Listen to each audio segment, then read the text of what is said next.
Hey guys, and welcome to a different kind of video. This time we are going to talk about deck building in the fall of Everlife. So if I do decide to do a guide in the future, I can keep it based on expansions. But this is a guide that's just going to go through some basics of deck building.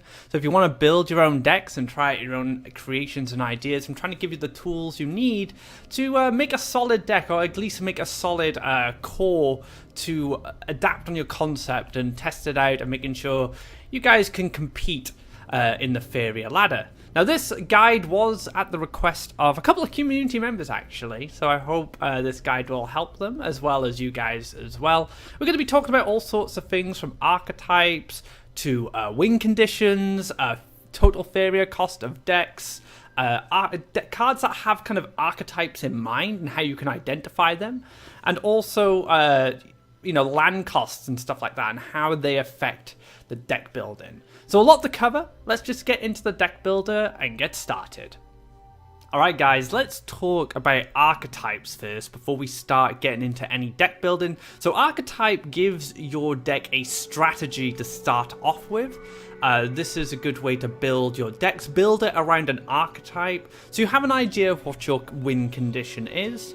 In Faeria specifically, there are 3 primary archetypes, and then I would say there are 2 sub-archetypes, and these 3 primary archetypes exist across many card games, and we're going to talk about Rush, Midrange, and Control.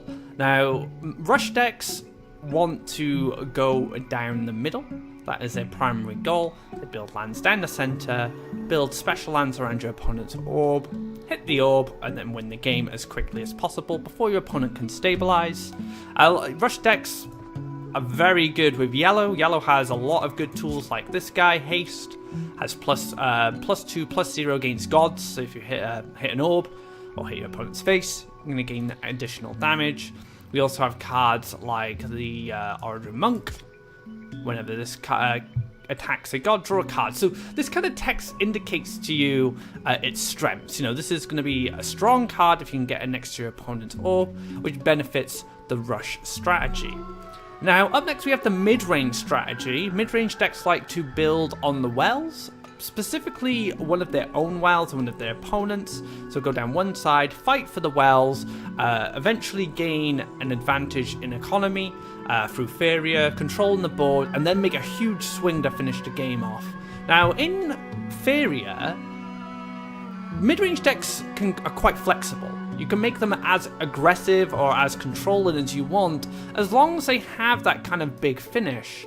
And I'm going to show you some examples of big finishes in a mid-range deck, and it has a lot to do with stuff like mobility. You're controlling the wells on the left-hand side, and then you can move into an aggressive position with a mobility card like Sagami Grovecaller and start pushing damage when your opponent is behind in resources. And it's going to be very difficult for them to make a comeback, especially if they rely on removal and they can't play a creature as well. So even if your creature does get removed, you're still ahead because they've had to invest resources in answering the threat that is going to win the game. So that's one of the big parts of mid-range. I feel you're at the wells, you use a mobility card like Horsemaster or Sagami Grovecaller, Flashwind, and then you're able to be really aggressive in one turn, which is too much for your opponent to handle. Now going over to the other archetype, the final one of my 3, Control. Now Control is about maximizing your economy, stabilizing against your opponent's strategy, and then playing a big win condition that your opponent can't answer. Chaos is a very good example of a control card, but also could feature in a mid-range deck, a slower mid-range. But yeah, it costs 6 special lands, it's divine, it can't be targeted by removal, and has this very deadly corrupt ability that can make it grow into a giant creature. You can even go further than 6 Faeria is pretty cheap really for a control win condition. We look at cards like Ice Rock Behemoth, like 7 Faeria, Taunt Protection 7/7, lots of special lands required. In blue we have the biggest win condition of all really, Aurora's Dream, 24 Faeria. You draw until you have 9 cards in hand, reduce all their costs to 0. This card's going to feature in one of our sub-archetypes more, but still a control win condition. So you're going to be looking to get a lot of Faeria by answering your opponent with cheap options like cheap removal potentially, or just using cheap efficient creatures. You build up a big stack of Faeria, then you can slam your win condition down, which will hopefully allow you to dominate the board and take the win. So rush mid-range control, there are 3 starting archetypes. There are also 2 other archetypes in Faeria, one that has picked up a lot of power in the recent expansion, but also over the last year, and that is the tempo archetype. Now, there are not a lot of tempo decks in Faeria, really. It does depend on how you build it, but tempo is associated with fast decks that overwhelm and snowball very quickly if they manage to make a strong tempo play. Now, what's a tempo play, you might be asking? Tempo play is basically playing a card that doesn't maybe potentially get max value at the time, but applies enough pressure that it could win you the game quicker. So basically, you're sacrificing either resources or efficiency, or maybe a creature growing bigger to get onto the board faster in order to apply pressure in kind of a high-risk, high-reward play and take control of the game in the earlier turns. And tempo is very powerful in yellow. Yellow, this is why I'm on the yellow page right now, is the most powerful tempo deck Faeria has ever seen. And we'll take a look at yellow events, for example. So yellow events win condition, wherever he may be. Where am I looking? There he is. Windstorm Colossus. Dash 3, costs 1 less for each event you've played this game. Now, yellow events' main strength was utilizing cheap events like Flash Wind and Soul Drain and Soul Pact to reduce the cost of this as quickly as possible, and then make a cheap Colossus play where you just slam a 7/7 into an aggressive position with that dash.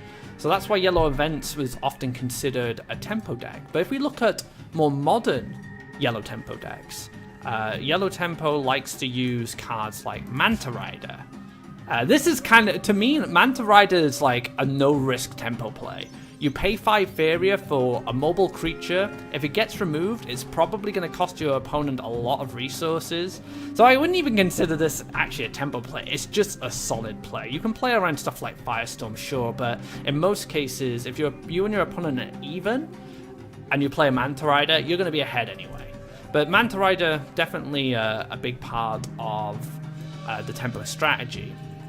But I think this card, to me, provides a great example of a tempo play. Now, once upon a time, yellow tempo used to run Zealous Crusader and Sagittarius, which are more often run in rush decks. Playing a tempo Crusader can still be played in rush. You can still make tempo. You can make tempo lines in any deck. So let's say you have 4 Faeria remain at the end of your turn. You have 2 creatures down, and your opponent has 1. Your Zealous Crusader is only a 4/4 from hitting your opponent's orb. You can make a tempo line. You can play your Zealous Crusader as a 4/4 in hope that that board presence it provides will be enough for you to win the game in the short term.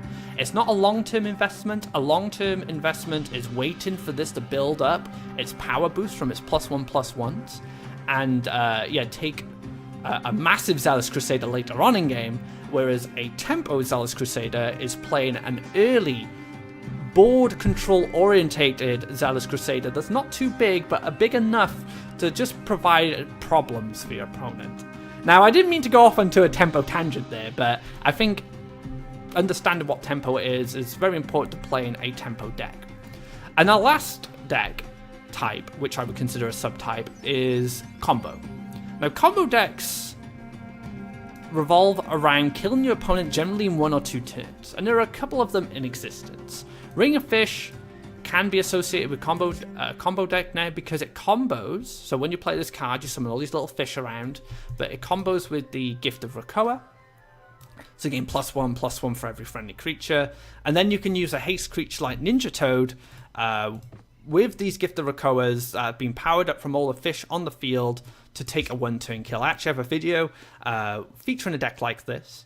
So that's an example of a combo deck. The Ursus, is another combo card. Possess Ursus. You can use stuff like Falcon Dive and just chip a little bit of damage over time, and then use mobility to one-shot them with a giant creature using the Gabrian enchantment. So there's a combo decks less popular because they're a little more oppressive than the other archetypes and don't offer a lot of interactivity, but they do exist. So we have the three main archetypes: Rush, Mid, and Control, and then we have also Tempo and Combo. Now, when you build a deck, you will have an average Faeria cost. So if we were to let's take a look at a pre-built deck as an example. So we click new deck, and then we pick, let's just pick Deadly Crusader. Let's pick that. So the average Faeria cost of this deck is 2.5. So that indicates to me that it's a rush deck. Rush decks generally have a lower Faeria curve because they want to be able to play a creature every turn if they can. And mid-range decks can also go down the same path as well, being able to control the wells easier. But the lower the Faeria count, the more aggressive your deck can be, because you gain 3 Faeria a turn. If your average Faeria cost is 2.5, you should be able to play the majority of your deck on the turn on a draw. You wouldn't have to +1. There are a few cards in here. So Last Nightmare, there's 2 in this deck. So you'd need maybe 2 turns to get that going. Choking Sands, you can go from no Faeria to 3 Faeria on your turn, +1 Choking Sands. Same with Zealous Crusader. So, and then a lot of these are like 3 Faeria, 0 Faeria, 1 Faeria, 3 Faeria. So you're able to play these cards even if your Faeria is starved. Now, I'm not sure if there's a good control example here. Yeah, Ultimate Bargain, 7.1. Now, this deck is a little deceptive because it does cheat out Faeria reduction using the Bold Bargainer. So a random card in your hand costs 7 less. So you pay 7 Faeria for a 3/4, but you could potentially get another card for free from it, depending on what card you hit. A Windfall, gain 12 Faeria. So you pay 10 Faeria to gain 2 Faeria. So there are a few cards in this deck that allow you to cheat the Faeria cost of the overall deck. But as you can see, a lot of very high cost cards. If you don't find these bargain cards, as we call them, you could find yourself taking a lot of pressure from one of those low cost Faeria cost decks. So these are things to consider. Like, if you want a lot of expensive cards in your deck, you're probably going to gear towards Control. This is a Control deck. If you want to play a more aggressive strategy, you want a cheaper Faeria curve, unless you have ways to cheat out Faeria. And I think a good example here is the old Red Rush, the Combat Red Rush. So we look at the Underground Brigand. When it hits something, you gain 2 Faeria. So while this costs 3 Faeria, it can potentially cost 1 or even gain you a Faeria, depending on how many times its combat trigger goes off. So there are a few examples. Tempo decks are they're aggressive decks that rely on snowball and abilities to take control of the board and then make an aggressive push. So very much like mid-range decks, but they're a bit more all-in on certain plays, like using Flashwind to move around the board easier, using stuff like Spirit Theft to kill a creature, gain a creature, and gain some life. So and using stuff like Kaleem's Training, get the little creatures around the board and make good trades. And combo decks, you need a win condition. You need to decide what your win condition. How do I kill my opponent in 1 to 2 turns? And that's what we're going to talk about next, win conditions. So how do you want your deck to win? How is your deck going to win a game? Are you going to win by a Zealous Crusader?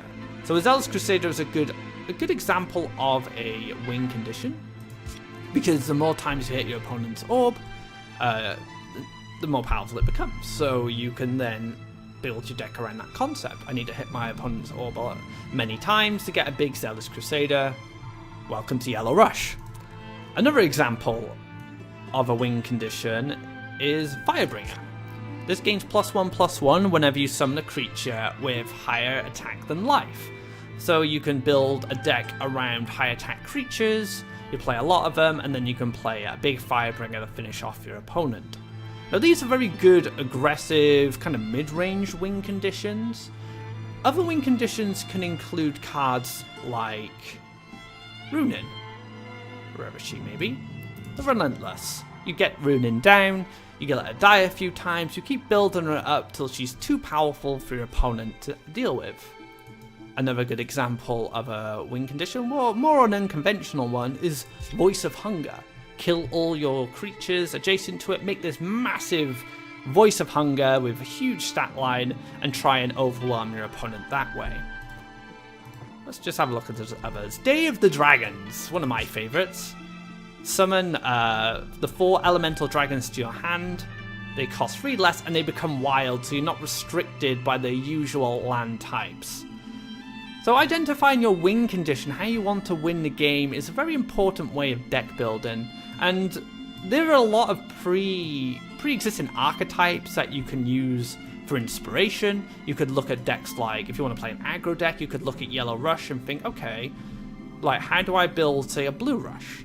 If you wanted to build a Blue Rush, maybe you want to build a dual color Rush. You know, have a look at the pre-existing decks and archetypes and see how they win their games. But yeah, win condition, very important, and of course the higher cost your win condition, the more it's going to determine your archetypes. So a card like Day of the Dragons or Magnus are going to, determine that you need a lot of Faeria in order to get these cards going, so you're going to go for a more controlling strategy. And the same applies for even cheaper win conditions like Chaos and Moby. Their land requirement is very important. That's another thing to consider when building decks. Like, how many lands does a card require? Like, if your win condition is the Sky Whale, you need 8 lands. How are you going to get those 8 lands? How are you going to build enough time to generate those lands? And of course, there are great cards to support these kind of strategies. Green has wonderful cards for land building. Wild Growth, very cheap one. We have the Earthcraft as well. Not as good as it used to be, but it could still be utilized. Elemental cards, fantastic for land ramping to build up to your win conditions. Okay, so let's do some deck building examples. So I've given you a few ideas on how to build. So I'm going to build a mono green deck. I'm actually going to build 3 mono green decks. I'm going to build a mono green Rush, a mono green midrange, and a mono green control.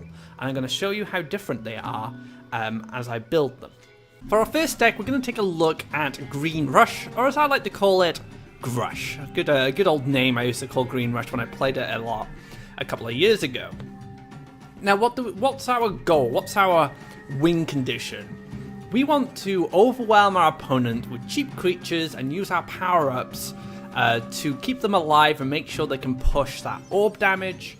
And we want to take the win as quickly as possible. So we want a lot of power-ups, a lot of cheap creatures that we can power up, and maybe some ways to gain additional Faeria. So our first card we're going to look at is Runin Shrine. I really like this card in mid-range and aggro decks, especially in aggro because you can play it right next to your orb, out the way of the battle, gain that additional 2 Faeria, and make bigger plays. So it's always good to have an economy card, as I like to call them. We can't really play Feed the Forest anymore because it costs 5 forests. This is a better card than Shrine in most cases, but it is kind of locked into slower strategies, so it doesn't appeal to us. So Haunted Willow, just a solid 2 Faeria creature, it's a 7/1. This can't be answered immediately. It's going to kill something big or push a lot of damage. Now, you could argue that 1 life is bad, which is what I said at the first, but at 2 Faeria, it's pretty good. Even if they Emperor's Command, Soul Drain, or Cypher's Wrath, it's still an even trade. So not a bad card, and it's something I'd like to try out. We talked about power-ups. Runin's Guidance, a 2 Faeria power-up with the flexibility of healing as well. Can't go wrong with a Runin's Guidance.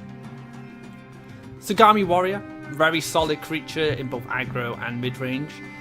Dash 2, can move away from your opponent's defenders, maybe onto a wild spot.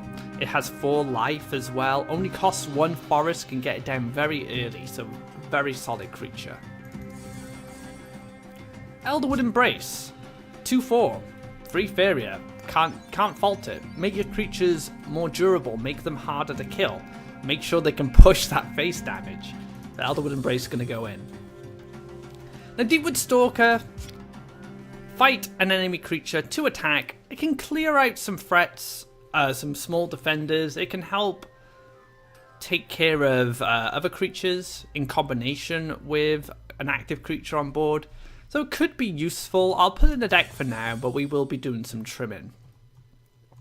Now, God Hunter, this is a card I'm not particularly a fan of. It gets destroyed by taunt creatures. It can't do anything if it gets taunted. It just has to sit there and wait. So I'm not a big fan of this card, so I'm not gonna include it. Tiki Caretaker is definitely a card we can consider. It's the same power up as the Runin's Guidance, but an extra Faeria gives us a 1/1. Could be relevant. Could give us a little collector on our opponent's wells. We are playing Rush, so we could get to their wells. So I'll just include this for now. Let's have a look. What else could we include? Deepwood Grizzly. Great mid-range and Rush card. 1 forest. Gets down very early. Lots of life as well. Very hard to kill. 3 attacks not much, but with a power-up he could become a big threat. Big fan of Grizzly, we're going to add this. Runin's Messenger, I love this card. Big fan of this card. Again, 1 forest, 5 Faeria, pretty reasonable. Jump, whenever this attacks a god, add a random green creature to your hand, it costs 2 less. So it actually gives you hand advantage. It gives you a draw from the pool of green cards at a Faeria reduction. This could be very good, or this could be very bad. It's kind of hit or miss, but with its jump, it's very mobile. So this is a mobile creature that can move around the board, jump out the way of threats, maybe collect Faeria, maybe even attack defenders, but also has the added benefit of providing some card draw from the green pool of cards. Very solid. I'm a big fan of it in Rush. Now this is where things get interesting. Like, how many forests do we want to produce? I think 3 forests are good for this deck. Means we can play stuff like Ancient Boar. This is a good 3 Faeria dash to 4/5. It's not difficult to get 5 life of our creatures. We have the bear, we have the messenger. These guys are a little on the low side, but we can empower them. We may make some cuts. We're just going to fill the deck up with creatures that I think are good for Rush at the moment. So Ancient Boar is definitely getting a slot there. I used to run Faeria Golem in Green Rush couple of years ago, but that wasn't that good. That's before Sagami Warrior was changed. Version Force, 6 Faeria 7/7, just a big boy, cause a lot of problems, big stats. I like it. Let's chuck him in the deck. Now we're starting to get to the dual color, tri-color cards, and we're also getting to the more expensive cards, which you won't have a lot of Faeria to work with. Now, before we do go into the trimming, let's take a look at the neutral cards. Neutrals can offer a lot to all different kinds of strategies. Emperor's Command, I've always been a big fan of. It's good in the meta right now, and it targets things like the Shadow Silk Fairy. Just a nice, clean, even trade-off there, Faeria and cards. But it can also help creatures. These creatures manage defenders, or it can deal with problematic structures like Forbidden Library. So I'm just going to put 3 in for now. We may not run 3. I'm just putting max copies of any cards I feel that would be useful. Anything else that catches my eye?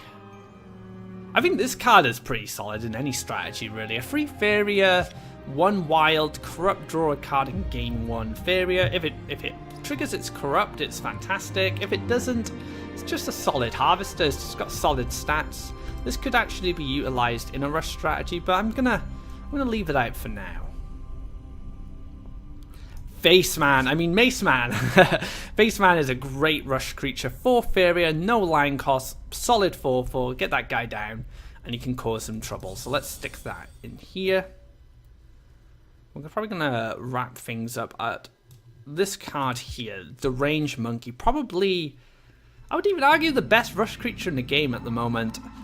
Empty all Faeria wells on it when you play it. This gains +1/+1 for each well's empty and each well empty. This is an amazing early play for any Rush strategy. It also synergizes with the Ancient Boar. And it's a beast, so when we get the next part of Fall of Everlife, maybe there's some great beast synergy we can utilize. So Deranged Monkey, you're going in. You know, this guy used to feature in Green Rush once upon a time. He used to just play a Freedom Fighter out, play a lot of power-ups and just hit face, but too expensive for a free. Now, Queen's Guard is... it would be... I like this card a lot in Rush because it gains Faeria when it hits. You can use power-ups in green as well, so much like Gift of Steel, you can increase its power. But it is taken by the Verdant Force slot. So I would choose between these two because I don't want too many high-cost creatures. It is a Rush deck. But let's just add it, and now we'll take a look. Alright. So trimming time. So far, we have a lot of good Rush creatures. Now, I need to decide what I'm going to cut. I need to cut 15 cards. It's quite a lot, but I'm sure we can get to it. So I think the first thing we cut, unfortunately, is the Haunted Willow. And the reason is because I want to play the Ancient Boar. And this, unfortunately, has no synergy with the Ancient Boar at all. I would have to Elderwood Embrace it in order to get the cost reduction on Ancient Boar. So I'm relying on a combo of two specific cards to enable this. This as a free Faeria play is a lot stronger than this as a 2 Faeria play because of its high life stat. So Willow's going to get cut in favor of making the Ancient Boar more consistent. So as you can see, our total Faeria cost did increase there because I did remove a low Faeria creature. Now let's take a look at the others. Tiki Caretaker I feel is going to go. We have power-ups, we have Elderwood Embrace, and we have Runin's Guidance. I don't feel like we need Tiki Caretaker. Collecting off the Wells isn't as important. This card will be much more beneficial in a mid-range strategy. So let's take out the Tiki Caretaker. As you can see, an increase there. Right, so 9 more cards. Now, like I said, I'm torn between the Verdant Force and the Queen's Guard at the top end. But I'm also torn between the Deepwood Grizzly and the Messenger because these fill the same slot as well. And the reason that these cards concern me the most is because as a Rush deck, we don't accumulate a lot of Faeria because we don't collect off the Wells as often as, say, a mid-range or a control deck. So we have to keep in mind that there will be situations where we start the turn off with the free Faeria we gain at the start of the turn, and then we can only like +1 to play another card. So 5 costs and 6 costs become quite difficult to play when we're behind, whereas 3 and 4 costs are much easier. So I feel we're going to cut Messenger. I do prefer Grizzly over Messenger these days, just because it's just more durable. It has 8 life, which means it can take a couple of hits, and even if it takes like a 3 damage hit, it still triggers the Ancient Boar. So Grizzly gets my approval. We have 6 more cards to cut. So now we're going to take a look at the top end, which is the Verdant Force and the Queen's Guard. I would love to play Queen's Guard and Verdant Force, so you know what, I'm going to drop one of each. And I think that's absolutely fine. Right, now our next call is between Maceman, Deepwood Stalker, and Sagami Warrior. I'm probably going to cut one Emperor's Command anyway. I don't feel like... I don't know, Freya's pretty good. Let's cut down here first. So Deepwood Stalker, while it is removal, it is a little situational. It can be comboed with Emperor's Command, so that's also good as well. It does increase the reach of its removal, but it's not going to kill everything. So I don't mind dropping this down to 2, but I think the biggest question is, do I keep Maceman or do I keep Sagami Warrior? So Maceman is 1 Faeria more expensive, but it has no text, and it gains an extra attack.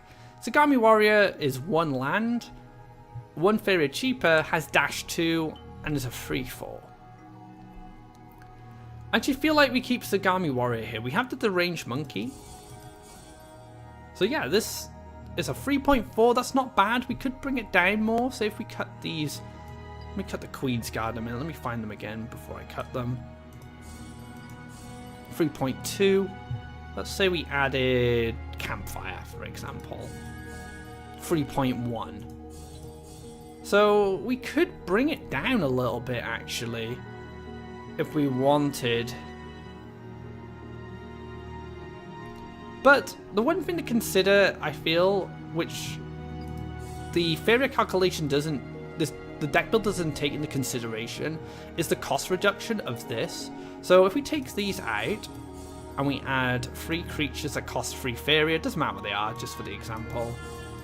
So actually, our optimized Faeria cost for the deck is 3.2, because I will very unlikely play a boar unless it costs me 3 Faeria. If I play a 5-cost boar, I'm a very unhappy individual and something's gone wrong. So our real average cost for the deck, I would say, is 3.2, because I wouldn't play a boar at its full 5 cost. So there's an example of a rush deck. And take into consideration, this is untested. This is just kind of theory right now.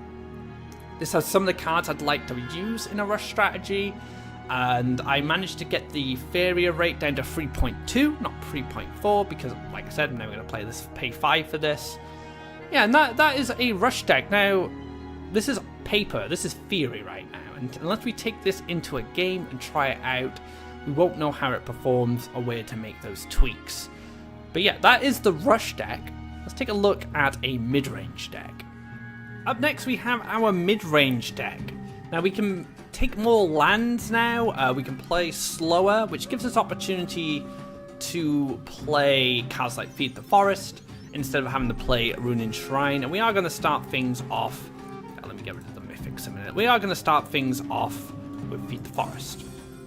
Very good economy card. And we're going to gear our deck... we're going to build our deck around this card, and making sure we can play it, snowball our Faeria advantage, and use our big bulky creatures to win the game. So our win condition is just outlasting our opponent at the wells, and then using a mobility trick to push damage in the kind of the end of the mid game. Depends how well the board control part of the match goes for us. So first, I'm going to be taking Guidance, and I'm going to be taking Elderwood Embraces as well. We use them in Rush, but we're going to use them in mid-range as well, and we're probably going to use some of them in Control, just because they're very strong cards. They're going to help our creatures stay alive. Zagami Warrior is going to come in as well as an early collector. We can play this turn 1. That's fantastic. We want to start harvesting Faeria as soon as possible, and Zagami Warrior will help us with that. Now we're going to take Living Willow. Very solid collector, lots of life. Good against Rush as well, so help us fend off Yellow Rush, but also a very good Feed the Forest target. So gain us a lot of Faeria with that Willow. Wood Elemental is going to come in the deck as well. We want to gain a lot of Forest as fast as possible to gain towards that Feed the Forest, but also another card that features in our deck. Let me have a look. Boar's coming back in as well. Just a very solid green creature.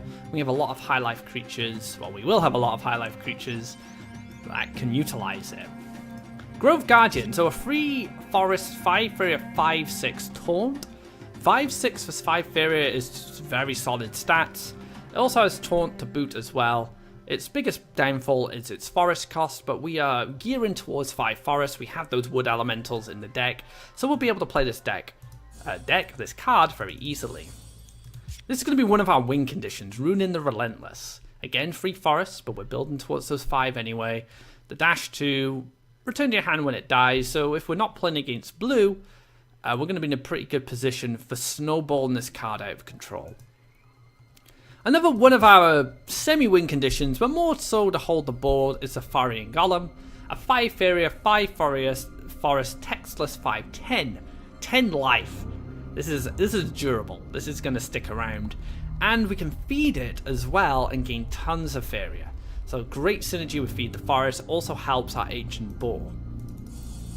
Verdant Force as well, just very solid, big creature. You're starting to see some creatures return from the rush strategy. 7/7 for 6 Faeria. Really good, really solid. Let's add it in. So more expensive cards down here. Let's take a look at the neutral cards. So Emperor's Command, again, just a good meta choice right now. Stick that up to 3. Killing those Shadow Silk Fairies is very important. Could consider Outland Ranger, it's a turn 1 play. Also gives a campfire, but green has a lot of great power-ups already, so I don't feel like we need the campfires in this build. Horsemaster. Alright, we're gonna actually mix up our mobility here. We're gonna play 2 Horsemaster, and then we're gonna play 1 Sagami Grovecrawler. Wherever she is hiding from me. There she is. So teleport another friendly creature to a forest you control, whereas Horsemaster is give a creature charge free. So we're having a bit of variety when it comes to our mobility, which is gonna help us finish the game. Lost Explorer, very good option.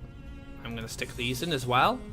Cheap creature, one land. If we can move on our opponent's land, we're going to gain some benefits as well from that corruptibility. Now, the range monkey featured in our rush list, but I wouldn't put in a mid-range list because we want to control the wells, we want to harvest Faeria. Doesn't really play into that. Now, Leia could definitely feature in this deck as a defensive card. Could help us deal with big creatures, but we are playing green, so do we really need it? Also, the Shimmering Statue is a double-edged sword sometimes. It could stop us from double collecting if Leia was to die in a kind of awkward position. I like this card a lot. I think it's good, but I'm going to leave it out. Crystal Flower. So this offers us crowd control or board control in a very powerful way. We can just take out any creature on board, seal it in this Crystal Flower, and then we don't have to deal with it for 4 turns. This is very useful because it helps us dodge cards that have Death Touch, which is a big problem for green, but also can remove defenders and aggressors, giving us time to either stabilize on board or try and win the game. So 2 Crystal Flowers going in. Could even play the Imperial Drake Rider. This is a really solid card for 2 wildlands. It's a 3/4, it can fly, gain +2/+2 if we go on our opponent's land. We may not have the mobility to utilize its corrupt, but the fact that it has flying and charge too just gives us a way to fight on the ocean. So I'm going to add in some of these as well. And I think that's going to be it for 5 lands. Alright, let's take a look at the list. So 44 cards so far, lots of different ideas. Now our main core strategy is making sure Feed the Forest is effective. We could slow things down a little bit. We could go for... It's tough because I'd like to run both Lost Explorer and Sagami Warrior, but they're filling the same slot. So I do have to cut one of them. And unfortunately, I think it's going to be the Lost Explorer because I'd rather have the increased life on this to make sure it can stick around more, but also giving it more life is just good for green. Green is all about the big creatures. Now, looking at other cards in the deck, we want mobility, so I'm going to leave these in. We need a land ramp. We want the Willow to go with the Feed the Forest. We have a lot of power-ups, and we have Emperor's Command to go with it. So we have a lot of events in this deck, so definitely trimming events will be our next call. So I'm going to leave in... Let's bring this down to 2. Let's bring this down to... Let's bring this down to 1. No, I think we cut it. Okay, so we're going to have this as our power-up. We got the Emperor's Command to help us with combat, heal us, kill structures. But we have the Crystal Flower instead, so we have a way to just take threats off the board completely. Unlike Rush, where we relied a lot on our creatures just being very powerful. Another advantage we have as well, our creatures are a little more durable than our Rush counterparts. So we're not relying on power-ups so much to keep our creatures alive. They have kind of an organic high life stat already, which we can utilize. 7 cards remaining for the trim. I really want to try this. I'm really interested to see how this does in a green deck. So we're gonna leave the Drake Rider in. Maybe we'll cut one of them. We'll come down to 6. Then we can do trims elsewhere. Now, Faeria Golem really gears towards the feed the forest strategy, but it is a little slow. I don't mind going down to 2 Faeria Golems for this build. I would even consider dropping maybe one of each. Maybe we just take one of these each, and then we have a bit of variety at the top end. Did we add Runin? Where is she? Oh, I might have missed Runin, actually. Yeah, I missed Runin, so Runin's coming in. She's just too good. Which means we have 4 more cards to trim. Look at our land. So we're 3-7, that's pretty good for a mid-range deck, I think. But our land costs are going to be the things that we look at. Maybe Grove Guardian has to go.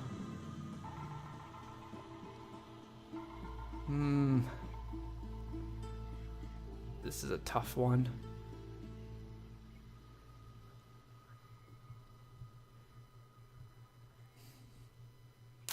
Yeah, we're getting rid of Grove Guardian. We have 2 slots left. We've cut this down to 2. 2, 2, 2. Could cut a Grove Caller. We could just opt for the... We could go for one of each. We'll go for one of each. And then we have one more cut to make.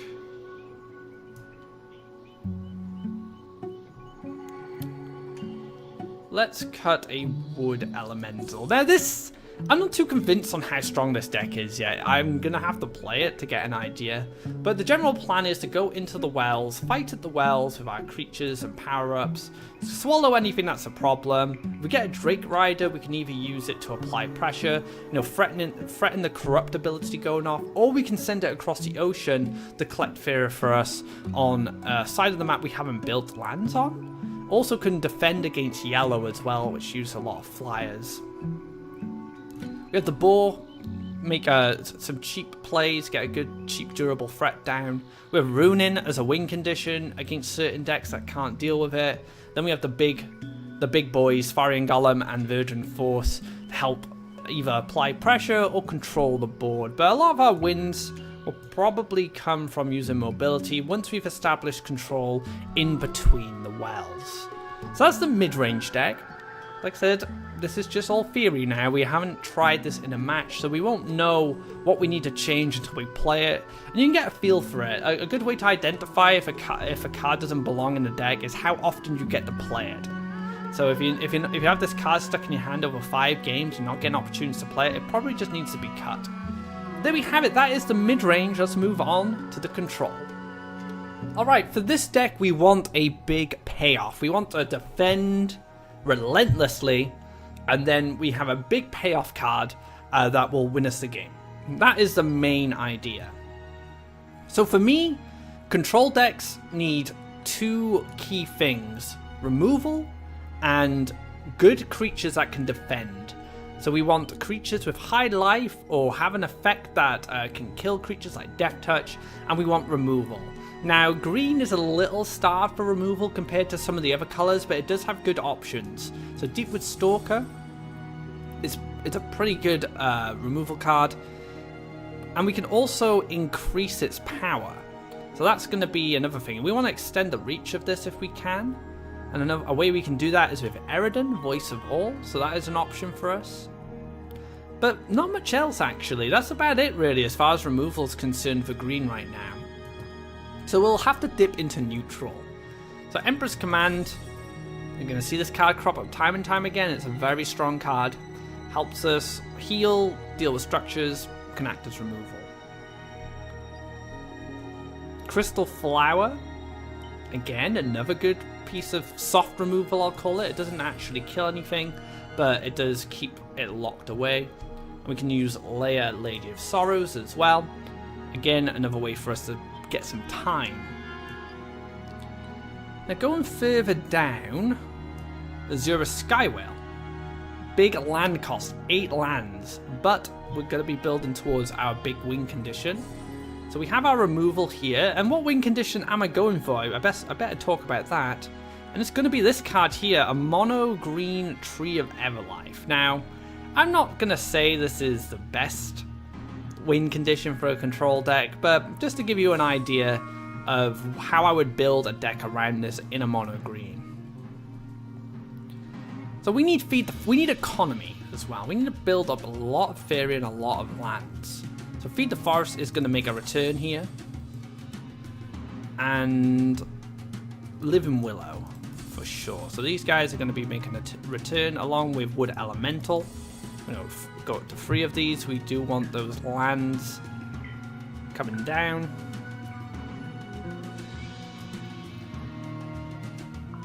We're actually going to also take Oaklin.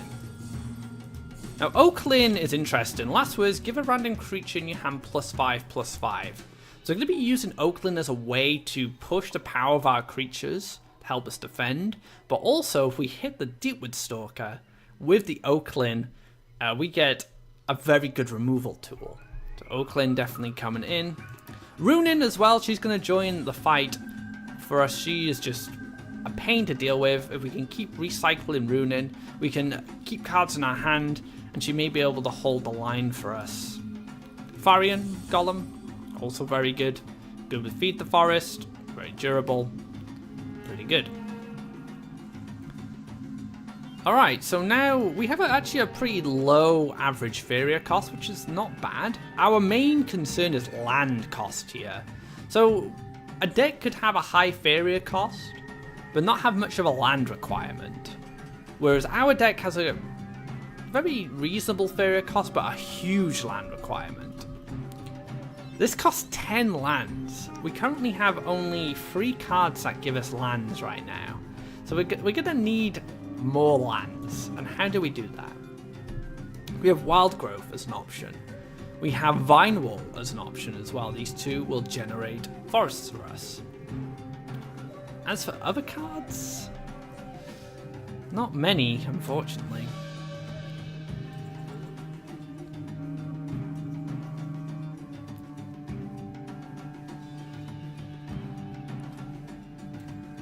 I have Seed Sower. 6/3 or 4/6. I mean, if this was a 5/6, this card would be really good, but 4/6 kind of holds it back a little bit. Definitely something to consider if you want to generate lands. Let's take a look at the neutrals. Do the neutrals offer us anything? Not in terms of land, but in terms of durability. Divine Guardian. This could be a good card to hold the line with when you would take lethal damage, prevent it, and destroy this instead. So a good way to get some time while we're trying to build towards the Tree of Everlife. What else is there? Lost Explorer, very good early creature as well. So we could definitely use Lost Explorer.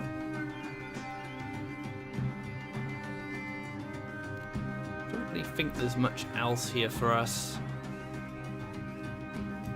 Radiance, a pretty decent control card. There's a lot of comeback potential, so Radiance could fit in. It's a bit of a dead draw in the early game. That's one of my only concerns. So we're looking. Green control's a hard deck to build. So we're trying to pull this off. Give a random creature in your hand +7/+7. Is there anything in the game that can benefit from this other than Deepwood Stalker? I mean, it's Frog Tosser, but we're sticking to mono green. I don't think so. Okay, so this is going to be one of the weaker. This is probably going to be the weakest of all the decks I've built, just because mono green control doesn't have a tremendous amount of support because it doesn't have enough removal. If green had more removal options, mono green control could definitely be an option.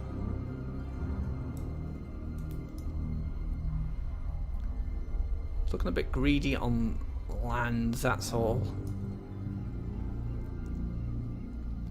We only have 2 cards to cut. Very different. It just goes to show how control doesn't work that well with mono green. I've looked through the cards. I've got 32 out of 30, whereas the other decks had lots of options. I'm wondering if we just cut Divine Guardian and have Lost Explorer instead. Divine Guardian's pretty good for control. That's the only thing. And are there any other green creatures we want? Like, we could use Spirit of Rebirth. Doesn't really fit. We could use Tephra. Tephra could be an option for us. Tephra's probably pretty good, actually. I'm going to put Tephra in. Maybe Grove Guardian as well as a taunt. I think I need to decide which one of these I want as my early game card.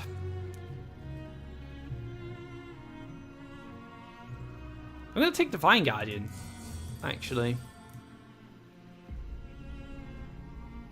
I squeeze Grove Guardian in somewhere.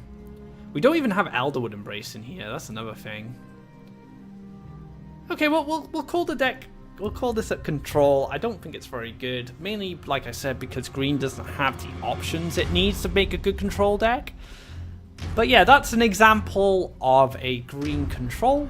I'm just gonna, I hope that throughout creating these decks, you kind of have an understanding of my mindset and some things I think about when adding cards. But yeah, we'll take a save here and we'll have a look. So this, oh, there we go, 3.4, 3.6, 3.8. So it's a 0.2 Faeria difference between each archetype. And this will change based on the tools on offer to the colors you're playing with, whereas red may look very greedy in its Faeria cost, but has cards like Bold Bargainer to cheat out ways to get cards out cheaper. And yeah, so Bold Bargainer definitely has an impact on the overall Faeria cost. We also agreed that this is actually 3.2 because of the boars. So 3.2, 3.6, 3.8. But that wraps up my deck building video. Hope you guys have learned something, and if there's anything else you'd like to know more about, be sure to leave a comment below. I went on a bit of a tangent about tempo. I can go into more detail maybe if you guys want to know about that. It's a complicated concept really, because there's so many different interpretations of it. But when it comes to tempo, I feel like tempo changes based on the game you're playing on, and it also changes based on like win conditions, like how your opponents, your creatures interact with your opponents. So there's a lot of things to consider when you discuss tempo in a game. But yeah, there's that as well. I could even take these decks for a spin and see where I would tweak them. So that's another thing as well. We could actually do a bit of testing, and then we can refine these lists based on our results. That's also a very big part of deck building. You're going to need to test these decks, and you're going to need to see if they do work out. But yeah, that does wrap up my deck building guide. Thank you very much for watching, guys. I hope you guys enjoyed this guide. I hope it helps you out. If you have any suggestions or any other things you'd like to know about, maybe you'd like me to go into more detail on something, please leave a comment below, and I can definitely consider it when I, further develop guides like these. If you like this video, be sure to give it a thumbs up. If you haven't already, drop a subscribe to keep up to date of when our content goes live. I was talking about examples of combo decks. You can check out Modnik's OTK deck, which means 1-turn kill, using the Ninja Toad, Ring of Fish, and the Gift of Krakoa. So that's definitely a deck you can take a look at if you curious of how combo works. I should probably do a video on yellow tempo, just so you guys get an idea of tempo and like how tempo lines like have so much impact in Faeria right now. But yeah, this guide hopefully will help you build your own decks and come up with your own ideas and refine them and make sure they can compete in the world of Faeria. So until next time, guys, take care, and I hope you enjoyed my Fall of Everlife deck building guide.